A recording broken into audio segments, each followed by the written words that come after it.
Mike here in First Esther. This is what happened during the time of Xerxes the Great.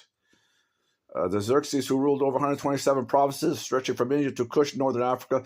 At the time, King Xerxes reigned from his royal throne in the citadel of Susa, and in the third year of his reign, he gave a banquet for all his nobles and officials. The military leaders of Persia and Media, the princes and the nobles of the provinces were present. For a full 180 days, he displayed the vast wealth of his kingdom and the splendor of the glory of his majesty. When these days were over, the king gave a banquet lasting 7 days in the enclosed garden of the king's palace for all the people from the least to the greatest who were in the citadel of Susa.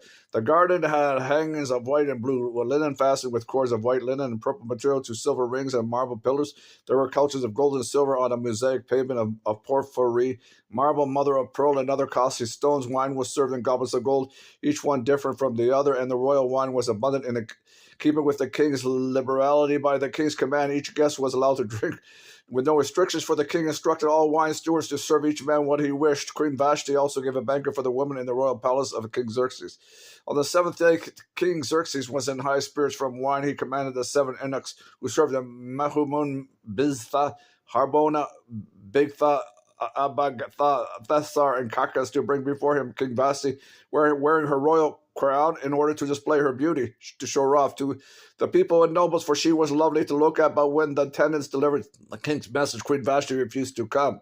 Starting here, right? Rebellion. Then the king became furious and burned with anger. Since it was customary for the king to consult experts in matters of law and justice, he spoke with the wise men who understood the times and were closest to the king: Karshina, Shethar, Adamatha, Tarshish, Miraz, Marcina, and Mamukan.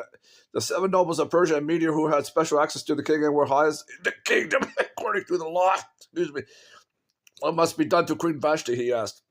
She has not obeyed the command of the king Xerxes that the eunuchs have taken to her. That Memucan replied in the presence of the king and the nobles: for Queen Vashti has done wrong, not only against the king, but also against all nobles and the peoples of all the provinces of King Xerxes. For the queen's conduct will become known to all women, and so they will despise their husbands and say, King Xerxes commanded Queen Vashti to be brought before him, but she would not come. This very day, Persia and Median women of the nobility who have heard about the queen's conduct will respond to all the king's nobles in the same way. There will be no end of disrespect and discord. Therefore, if it pleases the king, let him issue a royal decree, and let it be written in the law of Persia and Media, which cannot be repealed, that Vashti is to never again enter the presence of King Xerxes. Also, let the king give a royal position to someone else who is better than she. Then the king's edict is proclaimed through all his vast realm. Let it go out. All the women will respect their husbands from the least to the greatest. Then the king commanded that such, and it was done in all his kingdom, proclaimed that every man shall rule over his household. Okay, bye.